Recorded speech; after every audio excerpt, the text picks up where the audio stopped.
નમસ્કાર મિત્રો. આજે જે સમાચાર આપણને મળી રહ્યા છે કે બોલિવૂડ ના જે સુપરસ્ટાર છે, જે યુથના આઇકન છે, એમાંના બહુ જ જૂજ પ્રમાણમાં નીટ પેપર લીક વિરોધી આંદોલન જે ચાલી રહ્યું છે દેશમાં વિદ્યાર્થીઓનું, એમના ટેકામાં આવી રહ્યા છે. બોલિવૂડમાં કેવો ડર વ્યાપેલો છે સરકારનો, એ આપણને બહુ સ્પષ્ટપણે જોવા મળે છે ને આપણે આજે આ એપિસોડમાં એની વાત કરવાના છીએ. સામાન્ય રીતે જો સરકારની વિરુદ્ધમાં કોઈ બોલિવૂડના ફિલ્મ સ્ટાર, નેતા, અભિનેતા, અભિનેત્રી વાત કરે કે પછી કોઈ ફિલ્મ પ્રોડ્યુસર કે ફિલ્મ ડાયરેક્ટર વાત કરે તો એને સહન કરવાનું આવે. તમને ખ્યાલ છે કે તાજેતરમાં જ તમિળ ફિલ્મો ના સુપરસ્ટાર અને હવે તો મુખ્યમંત્રી એવા વિજયની ફિલ્મને રિલીઝ ન થવા દેવી એ મોદી સરકારના સેન્સર બોર્ડે છેલ્લે સુધી નક્કી કર્યું હતું ને આજે એ ફિલ્મ રિલીઝ થઈ રહી છે. દરમિયાન વિજય મુખ્યમંત્રી બન્યા છે અને વિજય એવા નિર્ણયો લઈ રહ્યા છે કે જે પ્રજાલક્ષી છે. પણ દિલ્હીમાં જ્યારે કોકરોચ જનતા પાર્ટી જંતર મંતર પર વિદ્યાર્થીઓનું આંદોલન ચલાવે, કોંગ્રેસ, એનએસયુઆઈ, યુથ કોંગ્રેસ રાહુલ ગાંધીના નેતૃત્વમાં મે મહિનાથી દેશભરના વિવિધ રાજ્યોમાં એ આંદોલન ચલાવે ને પોલીસની લાઠીઓ એના ઉપર, એ વિદ્યાર્થીઓને, આંદોલનકારીઓ ઉપર ઝીંકવામાં આવે, એમને જેલમાં નાખવામાં આવે. પરંતુ સરકાર એ નિંભર, સરકાર બોલી નહીં. કારણ કે મોદી શાહને એમ હતું કે હવે તો બધું અમે કહીએ એમ જ ચાલવાનું છે. બોલિવૂડ ડરે છે.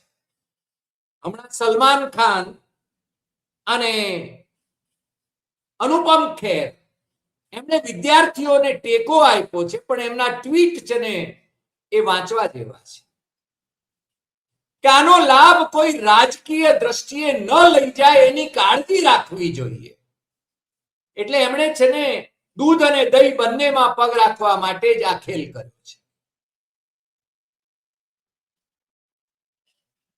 કોંગ્રેસના લાભાર્થી એવા અમિતાભ બચ્ચન, સુપરસ્ટાર અમિતાભ બચ્ચન અને બીજા બધા સુપરસ્ટારો અને ફિલ્મ સ્ટારો અને ફિલ્મ અભિનેત્રીઓ, એમાંથી બહુ ઓછાની બોલવાની હિંમત છે.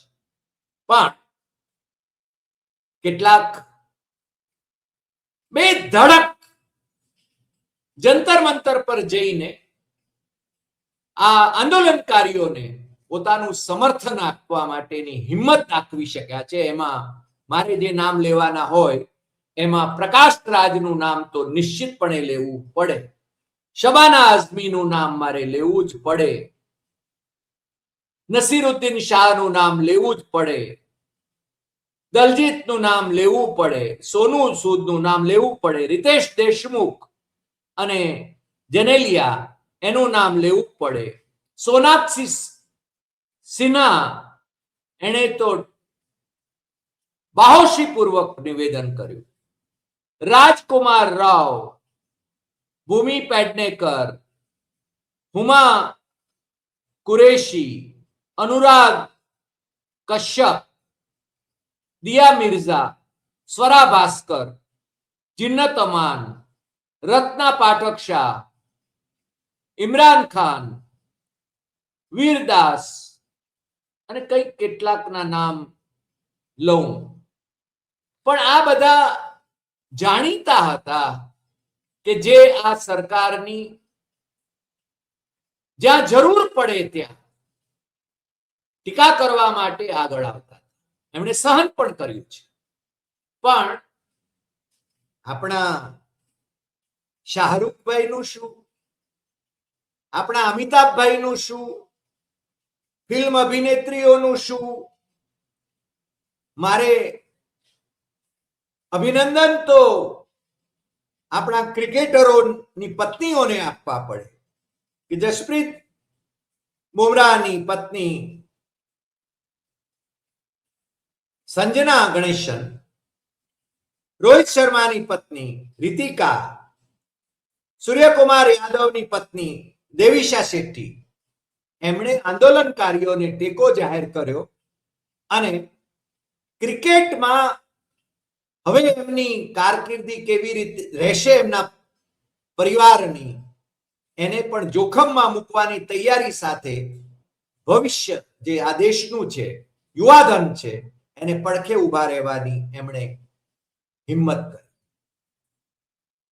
મને નવાઈ લાગે છે કે જેમના થકી, એટલે કે આ કોક્રોચ અને પેરેસાઇટ શબ્દ પ્રયોગ જેમણે કર્યો, chief justice of India Suryakant, અને આ યુવાધન છળી ઉઠ્યું, કોક્રોચ જનતા પાર્ટી નું નિર્માણ થયું. એની પાછળના જે રહસ્યો છે કે સોનમ વાંગચુક ની ભૂમિકા કેવી છે, એ કોની સાથે એમનું મેળાપીપણું હતું, અભિજીત દીપકે કોણ અને સોનમ વાંગચુક કોની સાથે સેટિંગ કરી રહ્યા છે, એ આખી જુદી વાત છે. પરંતુ એમના યોગદાન, સોનમ વાંગચુકના યોગદાનને આપણે નકારી ન શકીએ. પણ આ જે આંદોલન ચાલ્યું અને હવે તો આજે ગુરુવારે જે સર્વપક્ષી વિપક્ષી બેઠક, એમાં આમ આદમી પાર્ટી અને ડીએમકે સિવાયના તમામ પક્ષોએ એના નેતાઓ મળ્યા દિલ્હીમાં અને એમણે નક્કી કર્યું કે જ્યાં સુધી ધર્મેન્દ્ર પ્રધાન શિક્ષણ મંત્રી રાજીનામું ન આપે ત્યાં સુધી સંસદમાં પણ કોઈ ચર્ચા અને અવકાશ અને આંદોલન ચાલુ રહેશે. યુવરાજસિંહે પણ શાંતિપૂર્ણ સંવાદની વાત કરી છે, એ પણ મારે ઉલ્લેખ કરવો જોઈએ. પણ આમ આદમી પાર્ટી એ રાહુલ ગાંધી પર આક્રમણ કરે છે, શાબ્દિક આક્રમણ કરે છે અને પોતાને એક્સપોઝ કરે છે. ડીએમકે ને જે દુઃખ થયું છે વિજયની સરકાર સ્થાપવામાં રાહુલ ગાંધીએ જે રીતે આગેવાની લીધી એને કારણે, છતાં રાહુલે ડીએમકે ની વિરુદ્ધમાં એક પણ નિવેદન કર્યું નથી. આજની બેઠકમાં ગઈકાલે પ્રાઇમ મિનિસ્ટરને મળનાર શરદ પવાર અને એમના દીકરી સુપ્રિયા સુળે એમના ઈરાદાઓ ભલે જે હોય એનડીએમાં જવા માટેની ગોઠવણો કરતા હોય, પરંતુ સુપ્રિયા પણ આજે વિપક્ષીઓની બેઠકમાં ઉપસ્થિત હતા. એ પણ બહુ જ સૂચક છે. આ ફિલ્મ સ્ટાર અને અભિનેતા અભિનેત્રીઓને, નિર્દેશકો અને નિર્માતાઓ એમને આતંકિત કરવાનું, એ જો કોઈ મુસ્લિમ હસ્તી હોય તો એમને રાષ્ટ્રદ્રોહી ગણાવી દેવાનું, એ આપણે ત્યાં આજકાલ ચલણ ખૂબ ચાલે છે. મને લાગે છે કે પંડિત નહેરુ હોય કે શ્રીમતી ઇન્દિરા ગાંધી હોય, એકાદ બે અપવાદ સિવાય એમણે આ બોલિવૂડને હંમેશા લાડ લડાવ્યા છે. અને મોદી શાસનમાં બોલિવૂડમાં એક આતંક છે, પોતિકાઓ અને પારકાઓ એનો ભેદ છે. અને એટલા માટે જો દિલીપ કુમાર એટલે કે યુસુફ ખાન એ જો પંડિત નહેરુ સાથે ઘનિષ્ઠ સંબંધ ધરાવતા હોય અને ઇન્દિરા ગાંધીની સાથે રાજ કપૂરથી માંડીને આખી ફિલ્મી દુનિયા એ તમે એમની તસવીરો જો ગૂગલ કરો કે જુઓ તો રાજ કપૂર જમીન પર બેઠા હોય અને આખું જાણે કે બોલિવૂડ એમની સાથે તસવીર એટલે ગ્રુપ ફોટો પડાવતું હોય. એમનામાં કોઈ ડર નહોતો.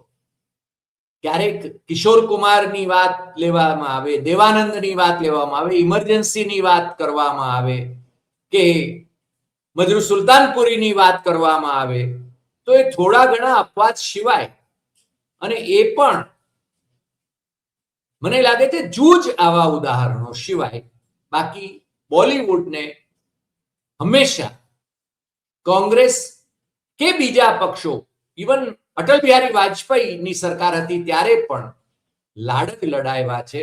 કારણ કે એમના પ્રત્યે જે યુથને એક પ્રેમ ભાવ છે, એમના એ આઇકન છે, તો એના માટેનો આદર એ આતંકથી ન બની શકે. અને એટલા માટે જ મને કહેવા દો કે આજે જે લોકો આ વિદ્યાર્થીઓના આંદોલનને ટેકો આપે છે, એ પછી ક્રિકેટરોની પત્નીઓ હોય કે ક્રિકેટર હોય કે પછી ફિલ્મ અભિનેતા અભિનેત્રી હોય, એમને હું સલામ કરું છું. પણ મોટા ભાગનું બોલિવૂડ એ ડરને કારણે એ બહાર આવીને મોકળાશ ભર્યા શબ્દોમાં એ આ આંદોલનને ટેકો આપવામાંથી દૂર રહેવાનું પસંદ કરે છે. આ મહાશય અનુપમ ખેર, એમના પત્ની તો ભારતીય જનતા પાર્ટીના સાંસદ રહ્યા. અનુપમ ખેર પણ ભારતીય જનતા પાર્ટીના ટેકેદાર રહ્યા. કોઈ કયા પક્ષના ટેકેદાર છે નથી એનો કોઈ, મને હંમેશા એવું લાગ્યું છે કે બોલિવૂડમાં એના વિશે કોઈ મતભેદ રહ્યા નથી. કોઈના પણ ટેકેદાર હોઈ શકે. અમિતાભ બચ્ચન તો કોંગ્રેસના પણ લાભાર્થી છે. અમારા મિત્ર ચંદ્રવદન પીઠાવાલાના પિતાએ એમને 40 કરોડ રૂપિયાની લોન આપી હતી. એ લોન પાછી આપવામાં એમણે કેવા વાંધા વચકા કર્યા હતા. જે એમના ખરાબ સમયે જે એમની પડખે ઉભો રહ્યા હોય એ લોકોની સાથે એમણે કેવો વ્યવહાર કર્યો છે એ બધા જ જાણે છે. પણ એ સમાજવાદી પાર્ટીનો પણ લાભ લીધો હોય, કોંગ્રેસનો પણ લાભ લીધો હોય, અત્યારે મોદી સરકારને ભારતીય જનતા પાર્ટીનો પણ લાભ એ લેતા હોય, અને એમના પત્ની સમાજવાદી પાર્ટીના સાંસદ પણ રહ્યા હોય. આવા સંજોગોમાં પણ અમિતાભમાં એક ગટ્સ નથી કે સુપરસ્ટાર તરીકે એમણે પ્રજાના સુપરસ્ટાર તરીકે આવા તબક્કે આંદોલન ને પડખે ઉભા રહેવાની જરૂર હતી. એમાં એ ચૂક્યા છે. પ્રકાશ રાજ સામાન્ય રીતે દક્ષિણ ભારતીય ફિલ્મોમાં ખલનાયકની ભૂમિકા ભજવતા હોય છે, પરંતુ એ લોકશાહી મૂલ્યો માટે હંમેશા અગ્રેસર રહે છે. અને એને માટે એમણે જે સહન કરવાનું આવે એ સહન કરવા માટે પણ તૈયાર હોય છે. એ જંતર મંતર પર હાજર રહીને એમણે આંદોલનકારીઓને ટેકો આપ્યો, એમને હૂંફ આપી છે, એ આપણે જોઈ શકીએ છીએ. પરંતુ આખું બોલિવૂડ એ ડરે છે. અને આ ડર જેમ ગુજરાતીઓ ડરે છે, હું ઘણી વખતે કહું છું ગુજરાતીઓના જીન્સ બદલાઈ ગયા છે. ગાંધી સરદારના જીન્સ આ પ્રજામાં હોવા જોઈએ, એને બદલે હવે એ મોદી શાહના જીન્સ, એને કુર્નિશ બજાવતા જીન્સ, લાભાર્થીના જીન્સ એનામાં પ્રવેશ્યા હોય એવું લાગે છે.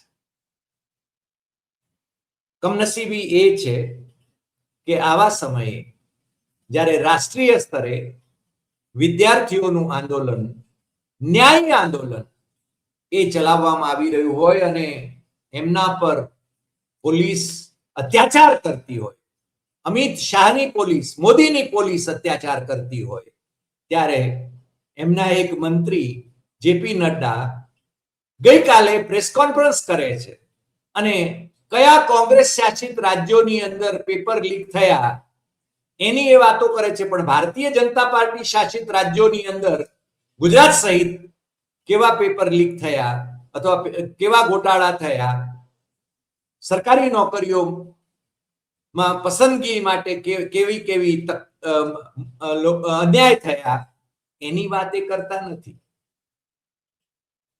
અને પાછા એમ કે છે આ વાત તો જવા દઈએ, આ વાત તો જવા દઈએ. મને લાગે છે કે એ એમ કહેવા માંગે છે કે નીટની પરીક્ષાના પેપરો એ ફૂટ્યા એનાથી લાખો વિદ્યાર્થીઓ હર્ટ થયા. 21 થી 25 જેટલા વિદ્યાર્થીનીએ આત્મહત્યા કરી. એમને મન આ આત્મહત્યાઓનું કોઈ મૂલ્ય નથી. આમે લાશોનું રાજકારણ ખેલવાનું એમને ફાવી ગયું છે. તમે ખેડૂતોના આંદોલન, 1 વર્ષ સુધી ખેડૂતોનું જે આંદોલન ચાલ્યું 3 કાળા કાયદાઓના સંદર્ભમાં અને 700 શહીદ થયા, છતાં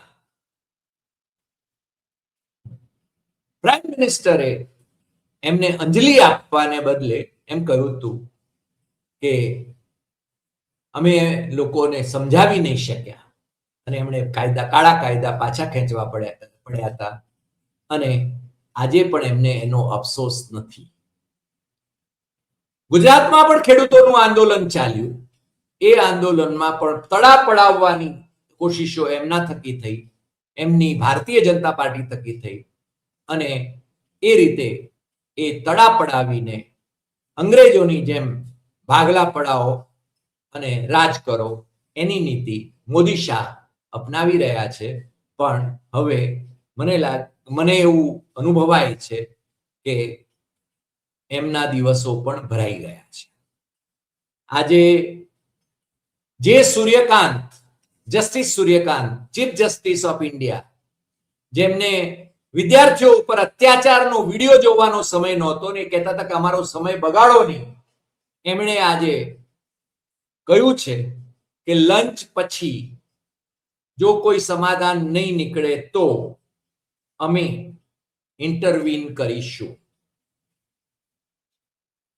આ આખો જે મામલો ઉભો થયો છે, ડોક્ટર રાકેશ પાઠકે આપણી ચેનલ ઉપર જ કહ્યું હતું એમ કે આ મામલો એના અસલી ગુનેગાર એ જસ્ટિસ સૂર્યકાંત છે. કારણ કે સૂર્યકાંતની એ કોમેન્ટ ઓપન કોર્ટની અંદર જે કોમેન્ટ હતી કે બેરોજગારોને એમણે કોક્રોચીસ કહ્યા હતા, પેરાસાઇટ્સ કહ્યા હતા, એ કોમેન્ટ પછી આ દેશના યુવાધનનું જે એમણે અપમાન કર્યું છે એની સામે જે અવાજ ઉઠી રહ્યો છે એ આજની કેન્દ્ર સરકારને પણ હચમચાવી રહ્યો છે. આવતીકાલે શું થશે એ ખબર નથી. ન જાણવું જાનકી નાતે સવારે શું થવાનું છે, પણ આ આંદોલન એ ઠરવાનું નથી એટલું તો નિશ્ચિત છે અને આપણી નજર એના સઘળા ઘટનાક્રમ પર રહેશે જ. આજે આટલી વાત. ફરી મળીશું નવા એપિસોડમાં નવા વિષય સાથે. નમસ્કાર.